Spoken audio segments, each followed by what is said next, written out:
Dice la Biblia en el Salmo 37, verso 4: deleítate a sí mismo en el Señor, y Él te concederá las peticiones de tu corazón. Encomienda al Señor tu camino y confía en Él, y Él hará.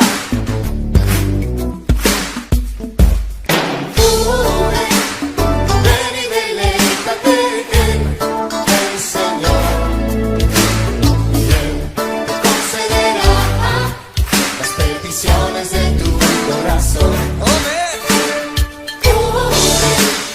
Ven y deleítate en el Señor, y Él te concederá las peticiones de tu corazón. Confía.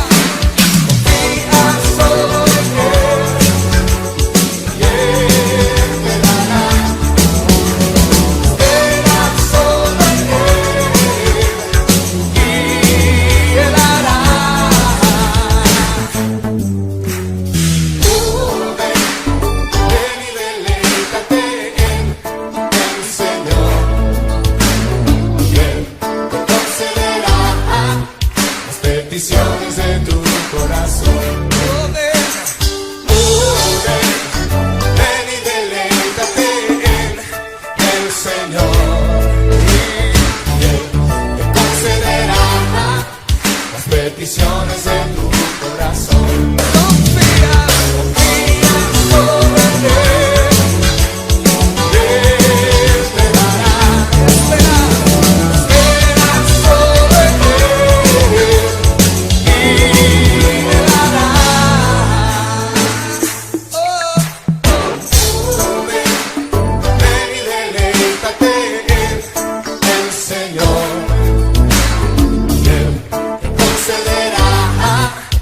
Peticiones de tu vida. Díselo una vez más.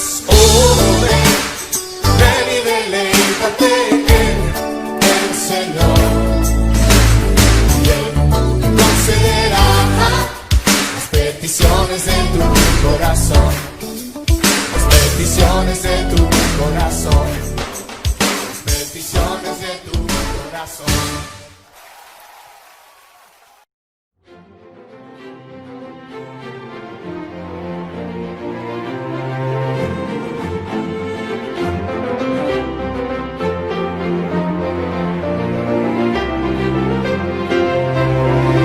Exaltado en lo alto, exaltado es el Rey, le alabaré.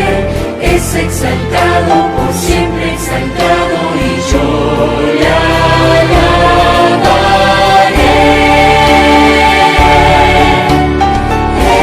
Él es Señor, por siempre reinará.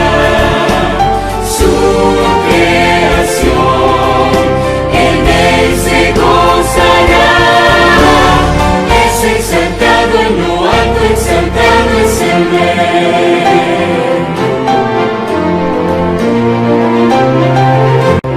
Es exaltado en lo alto, exaltado es el Rey. Le alabaré. Es exaltado por siempre, exaltado, y yo le alabaré. Él es Señor, por siempre reinará.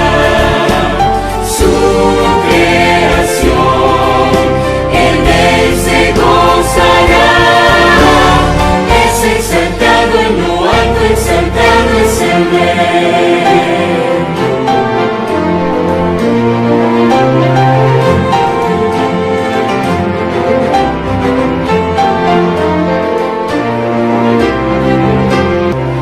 Es exaltado en lo alto, exaltado es el Rey. Le alabaré. Es exaltado por siempre, exaltado, y yo le alabaré.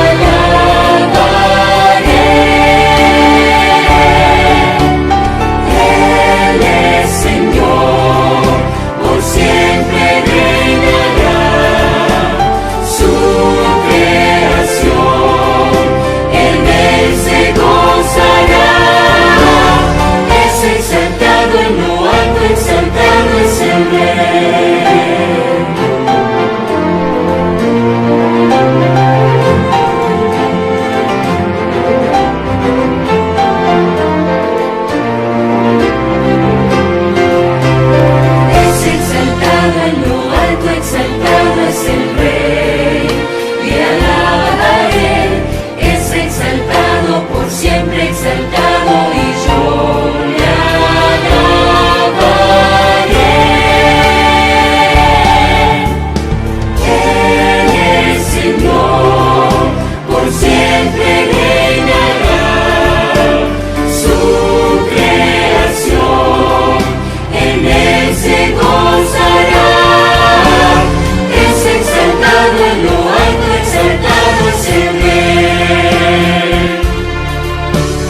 exaltado es el Rey.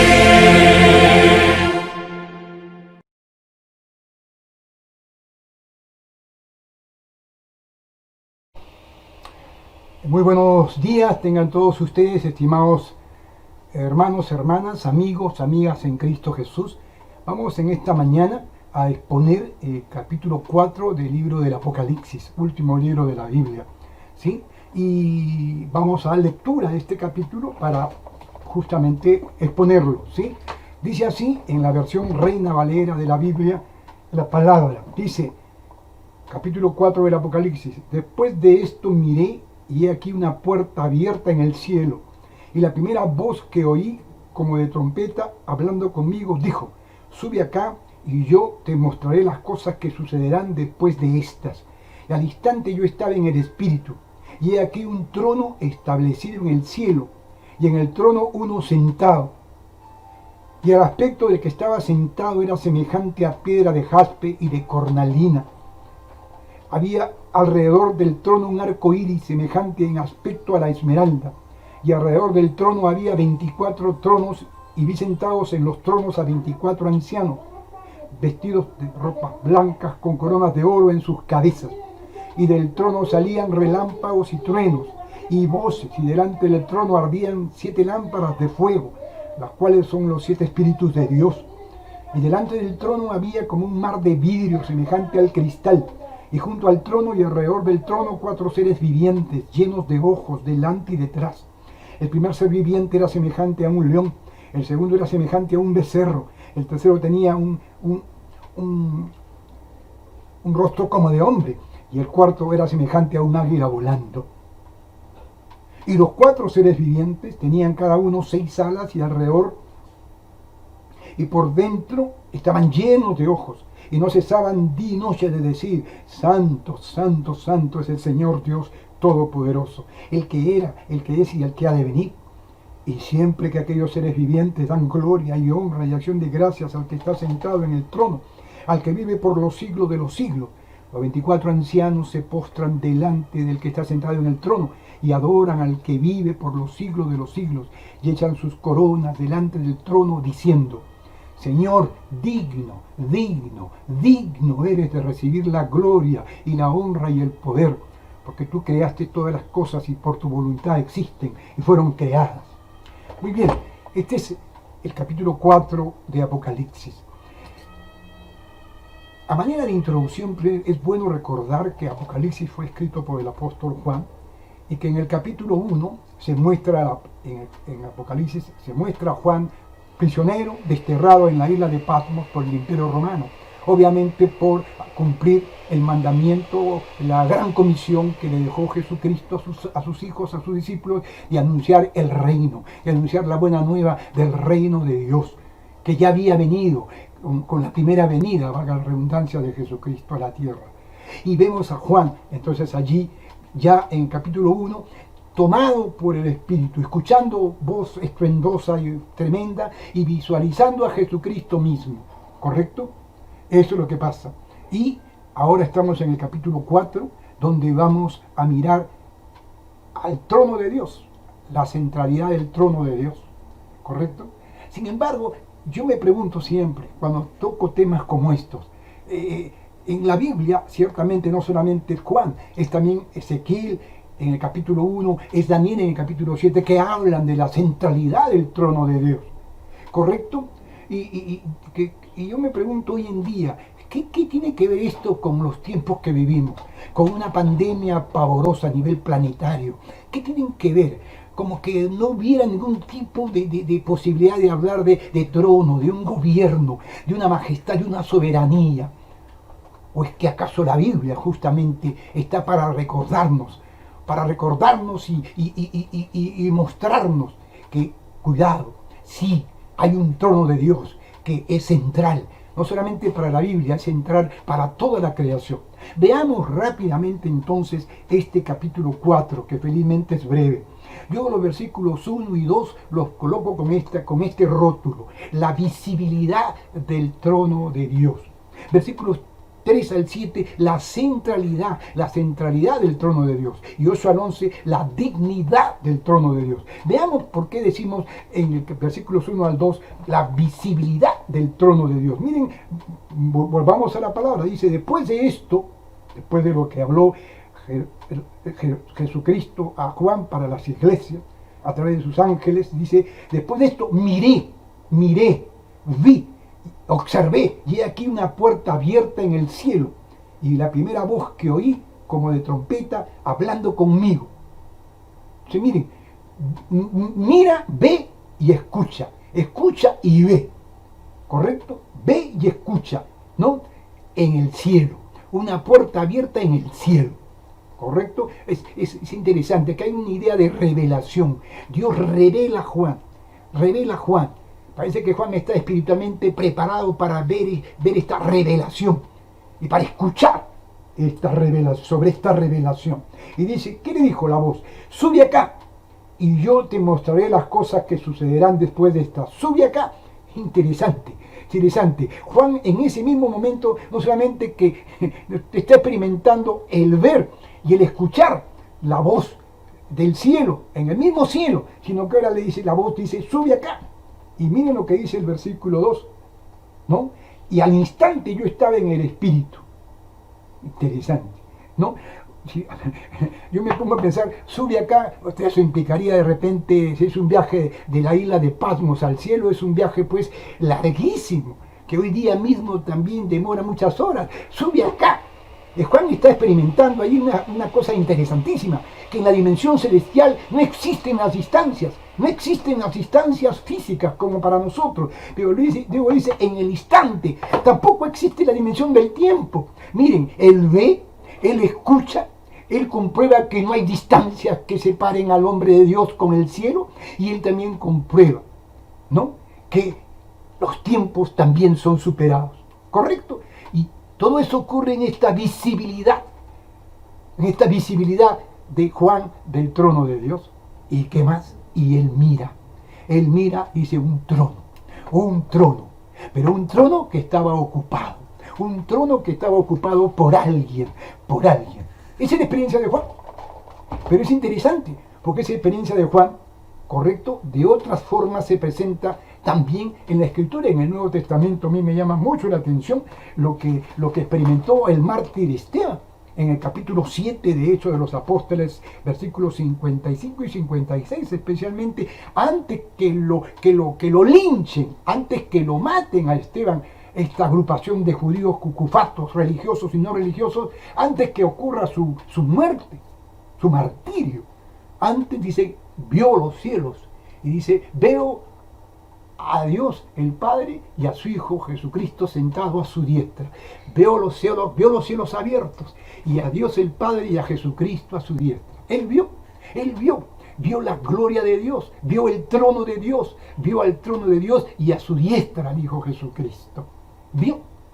Es que Esteban como Juan eran hombres de Dios, no eran hombres perfectos, no eran cucufatos, no eran religiosos cucufatos, ni evangélicos, ni católicos, qué sé yo. Eran hombres de Dios, con una inteligencia espiritual revelada, cristiana. El Espíritu Santo les dio esa bendición a ellos. Esteban vio el cielo, vio la gloria de Dios. El mismo apóstol Pablo en 2 de Corintios capítulo 12 versículos 1 al 6 habla de, no tanto que él vio, sino que dice que él escuchó, dice, cosas y palabras, dice, en el paraíso, dice, fui llevado al tercer cielo. Dice, si en el cuerpo no lo sé, si en el espíritu no lo sé, pero fue llevado al tercer cielo, y habla de palabras y cosas que él escuchó, dice, que no se pueden describir. Vio el paraíso. Vio. Es posible ver la gloria de Dios. Hombres como Juan, Esteban y Pablo vieron la gloria de Dios. ¿Correcto? De manera especialísima, claro está. Pero la pregunta es si hoy en día podemos ver la gloria de Dios. Es decir, si podemos ver el trono de Dios. Es decir, podemos ver el gobierno de Dios, podemos ver la majestad de Dios, hoy en día podemos ver la soberanía de Dios, pero por favor, con los ojos de la fe? Claro que sí. A la luz de la Biblia podemos ver tantas cosas que ocurren en nosotros mismos. La vida misma es una demostración de la gloria de Dios. Es un milagro, la vida misma. La soberanía de Dios expresada en toda la creación, en el cuidado de las cosas. Él gobierna. ¿Podemos ver el gobierno de Dios? Claro que lo podemos ver.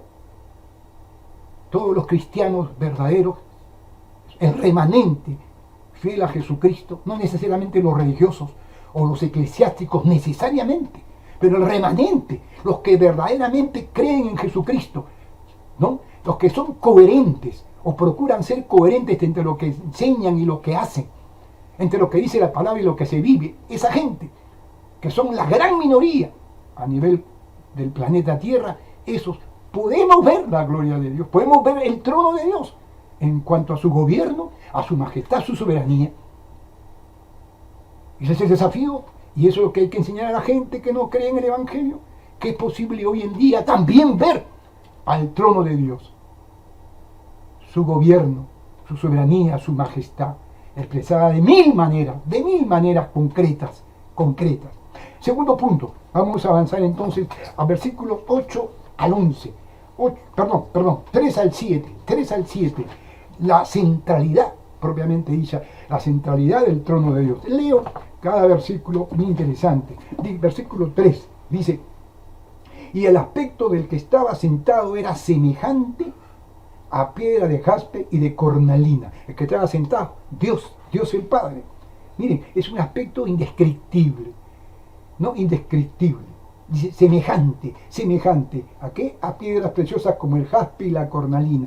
Y dice, y había alrededor del trono, miren, el trono, un arco iris, semejante en aspecto a la esmeralda, un arco iris. Eso nos hace recordar a ese pacto de Dios, ¿se acuerdan? Después del diluvio, ¿correcto? Nos hace recordar también a la gracia de Dios, ¿correcto?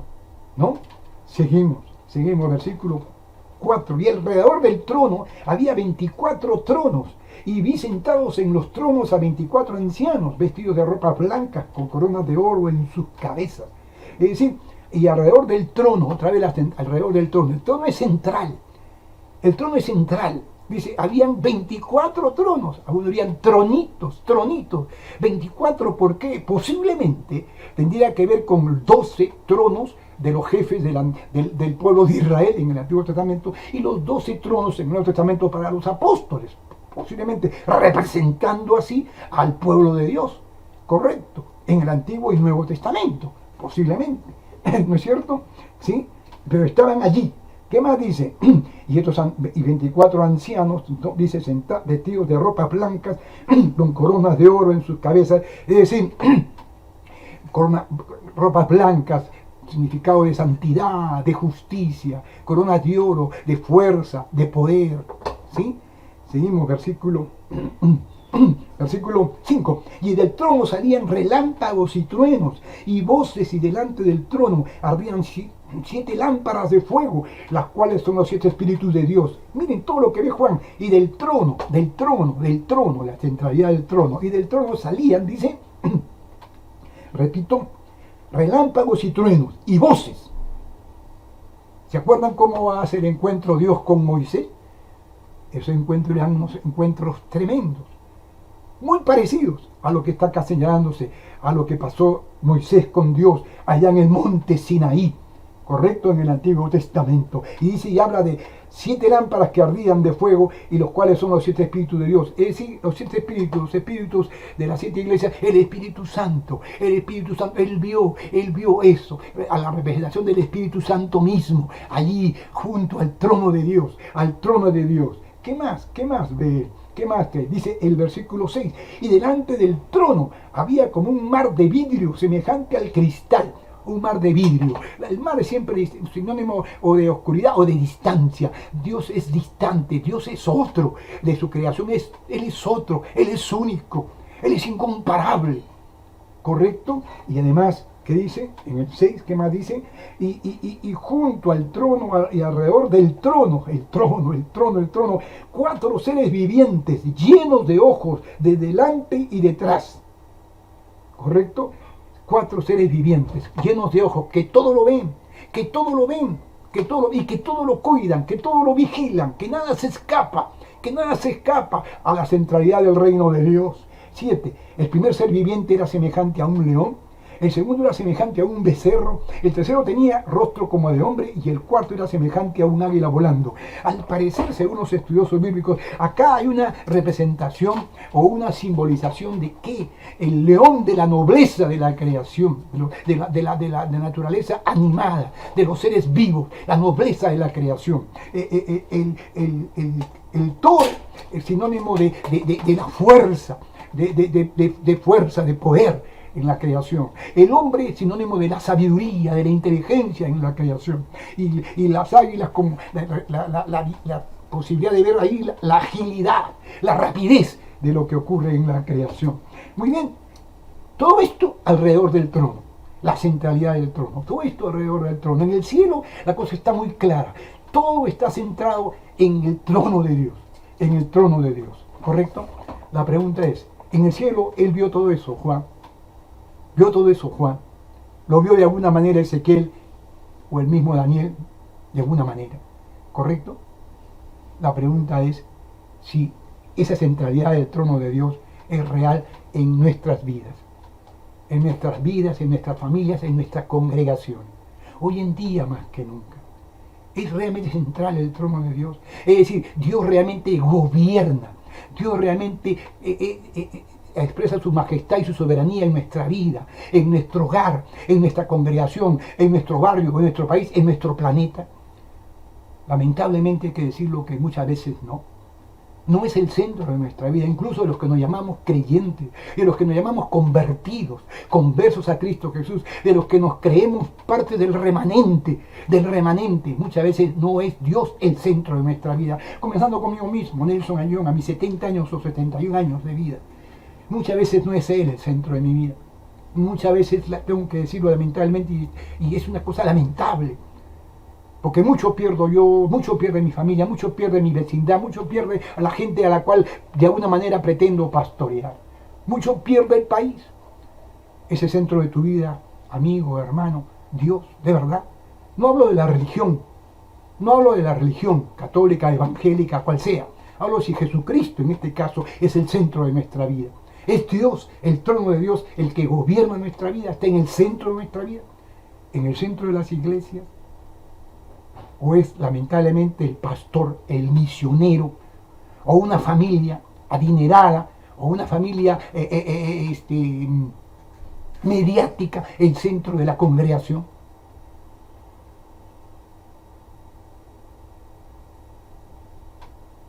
Así de concreto. La gente debe saber, incluso los no creyentes, familiares y amistades, que mientras no entendamos y aceptemos la centralidad de Dios en nuestra vida, en nuestro hogar, en nuestro país, van a pasar cosas que están pasando y que deben pasar, porque son parte del plan de Dios. Estamos cosechando lo sembrado. Esta pandemia, por ejemplo, es cosecha de lo sembrado, del maltrato de la creación de los seres humanos. ¿No? Muy bien, entonces la centralidad del trono de Dios en el cielo era clarísima. Es también en el universo clara, pero para los seres humanos hay muchos problemas para aceptar eso y estamos cosechando las consecuencias, estamos pagando las consecuencias de que Dios esté ajeno, que estemos dando espaldas al trono de Dios, al gobierno de Dios en nuestras vidas, incluyendo los religiosos, los que nos llamamos religiosos. Y para terminar, vamos a ver el punto 3. La dignidad del trono. La dignidad del trono. Es interesante también. Miren 8 al 11. 8 al 11. ¿Qué dice? Dice, y los 4 seres vivientes tenían cada uno 6 alas y alrededor y por dentro estaban llenos de ojos y no cesaban día y noche de decir, Santo, Santo, Santo es el Señor Dios Todopoderoso, el que era y el que es y el que ha de venir. O sea, otra vez se recalca acá los 4 seres vivientes. Es decir, la creación animal, el león, ¿sí? ¿Correcto? ¿Sí es así? ¿Ese animal? ¿Sí? ¿Sí? En el versículo anterior sabemos cuáles eran esos seres vivientes. El león, la nobleza, El toro, la fuerza; el hombre, la inteligencia; el águila, la rapidez, la agilidad de la creación animada. Juan visualiza eso. La centralidad del trono de Dios a él no le deja ver, no le deja ver esto que está mencionando acá. A estos cuatro, le llaman mucho a él la atención los cuatro seres vivientes, le llaman mucho la atención, pero representan, repito, a la creación animada, correcto, pero sigue diciendo, ¿y qué hace esta creación animada? Andan día y noche, dice día y noche, diciendo santo, santo, santo. Pero miren el versículo 9. Y siempre que aquellos seres vivientes dan gloria y honra y acción de gracias al que está sentado en el trono, al que vive por los siglos de los siglos. 10. Los 24 ancianos, ¿se acuerdan del pasaje anterior? Se postran delante del que está sentado en el trono y adoran al que vive por los siglos de los siglos, y echan sus coronas delante del trono diciendo. Entonces mire, se unen a los cuatro seres vivientes que representarían a la creación animada, a la creación de seres vivos, ¿correcto? Se unen los 24 ancianos, es decir, los líderes del Antiguo Testamento, las 12 tribus de Israel, y los líderes, los apóstoles del Nuevo Testamento. Es decir, así como los seres vivientes, los seres animados, el pueblo de Dios del Antiguo y Nuevo Testamento están reunidos haciendo ¿qué cosa? Alabando, loando, alabando a Dios. Pero acá hay algo interesantísimo, dice el 11, Señor, dice el versículo 11 en esta versión, Señor, lo que dicen los seres animados y los 24 ancianos, digno eres de recibir la gloria, la honra y el poder, porque tú creaste todas las cosas y por tu voluntad existen y fueron creadas. Oiga, estimados amigos, amigas, hermanos, hermanas en Cristo Jesús, acá estamos ya por terminar esta exposición bíblica, sencilla, ¿correcto? ¿Por qué la alabanza? ¿Por qué la adoración a este Dios que está sentado en el trono? ¿Por qué? Hay que preguntarnos por qué. Y lo responden aquí, los seres vivos, los seres animados y los 24 ancianos responden diciendo, porque tú eres digno, es decir, porque tú lo mereces. Alguna vez un joven me preguntó en un evento universitario, en una clase universitaria, me preguntó, oiga, usted ha hablado en algún momento de que Dios merece la adoración, que a Dios le encanta que lo alaben, que le canten, discúlpenme la expresión vulgar, que le revienten cohetes, a Dios le encanta eso. No expresa eso, señor profesor o señor doctor Aillón, no expresa eso acaso a un Dios justamente contradictorio. Él pide que seamos humildes, que seamos, muy humildes, y sin embargo, ahí dice que le encantan que lo alaben. ¿Cómo es eso? ¿Qué contradicción tan flagrante es esa, profesor o doctor Aillón?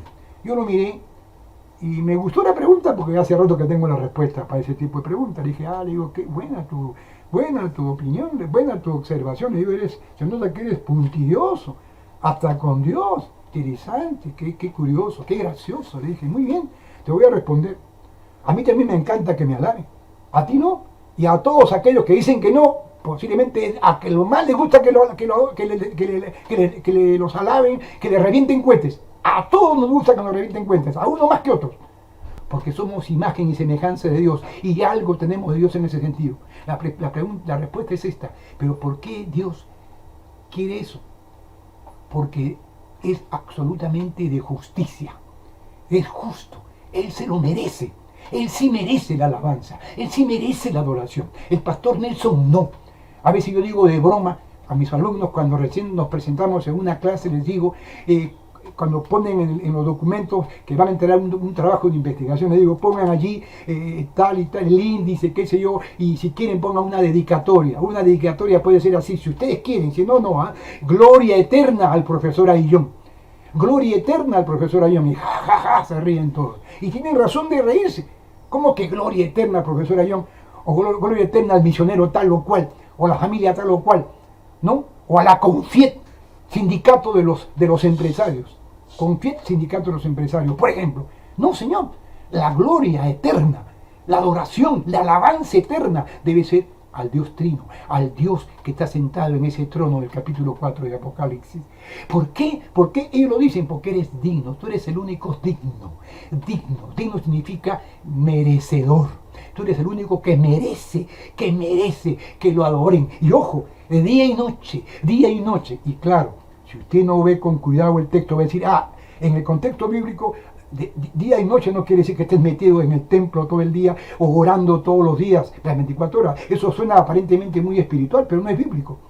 A Dios se le adora, decía Jesús a la mujer samaritana, en cualquier lugar, en espíritu y en verdad. A Él le gusta que lo adoremos en espíritu y en verdad. Ojo, en espíritu y en verdad. Isaías 58, ¿qué dice? ¿Qué dice Isaías 58 sobre la adoración? Dice, ustedes dicen que me buscan, que ayunan y que me quieren adorar y me buscan en ayuno. Dice, yo no quiero eso. Yo no quiero siempre liturgias vacías. Yo no quiero liturgias vacías. Yo quiero que me adoren haciendo justicia, haciendo mi voluntad. Y no solamente se le adora entonces el domingo en espíritu con el pueblo de Dios, ahora virtualmente. A Él quiere que lo adoremos lunes a sábado, inclusive haciendo su voluntad, haciendo justicia, diciendo la verdad y no la mentira, promoviendo la solidaridad y el servicio con los más necesitados. Eso le encanta a Dios. Es la forma más tremenda que Dios quiere que usemos nosotros para alabarle y adorarlo. Todos los días. Ellos lo hacen así porque están ya en el cielo. Estos 4 seres vivos y estos 24 años ya están en el cielo, están en la plenitud. ¿Qué trabajos tendrán? No dice el texto. ¿Qué harán aparte? ¿Qué harán? Pero ahí sí, la adoración es permanente en el sentido posiblemente literal de la palabra. Amigos, hermanas, en esta mañana, para terminar entonces, ¿correcto?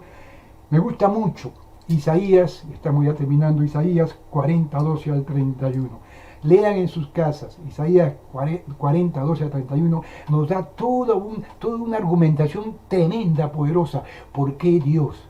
Porque Dios es el único digno de la suprema alabanza. El Salmo 145, 3 dice específicamente, tú eres el único Dios digno de la suprema alabanza. Salmo 145, 3, digno, el único digno de la suprema alabanza, el único que merece toda la alabanza y la adoración es Él, en espíritu y en verdad. Hoy en día, cuidémonos de procurar que la alabanza caiga en nosotros. Cuidémonos que nos estén pasando la mano más de la cuenta, los que nos rodean. Cuidémonos de eso. A Dios no le agrada eso. Toda la honra siempre debe ser para Dios. Cuando doy una presentación o predico algo y la gente me dice, gracias pastor, qué bueno, gracias a Dios, siempre, gracias a Dios, siempre. O doy una ofrenda especial a alguien, gracias a Dios. Yo no podría dar una buena ofrenda si no tengo vida ni salud ni puedo traer trabajo. Gracias a Dios. La honra y el honor sean a Dios, el que está sentado en el trono. ¿Correcto?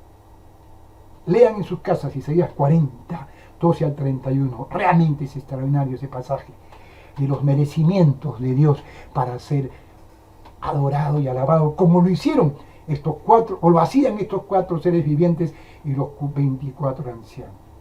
¿Correcto? Él es el único digno. ¿Sí? En esta mañana quiero terminar entonces diciéndoles a manera de conclusión, así como Dios, el trono de Dios es central en los cielos, según la observación del apóstol Juan, llevado y movido por el Espíritu Santo, así también Dios quiere que su centralidad sea hoy en día, el trono, su trono celestial sea también central en nuestras vidas hoy, en nuestra vida cotidiana. Que Dios sea el que realmente gobierna nuestra vida, expresa su soberanía en nuestra vida, en nuestra familia, en nuestra congregación, en nuestro país. Anunciemos eso, proclamemos eso con nuestras propias vidas. Que Dios reina, que Dios gobierna, que Dios es soberano en todo el universo, en toda su creación, y que Él quiere que voluntariamente, ahora voluntariamente, nos dejemos gobernar, nos dejemos, vamos a decir así, monitorear por el Espíritu Santo. Que Él sea el centro de nuestras vidas, no nosotros mismos, que saquemos todo ídolo que está en el centro de nuestra vida, seamos o no seamos religiosos, para que Dios mismo, en la persona de Jesucristo y a través de la obra del Espíritu Santo, sea el que reine en nuestras vidas. ¿Cuánta falta hace hoy en día que el trono de Dios sea central en la vida de los que nos llamamos cristianos? Y obviamente en la vida de los que no son creyentes todavía. Que Dios bendiga su santa palabra y que nos ayude realmente,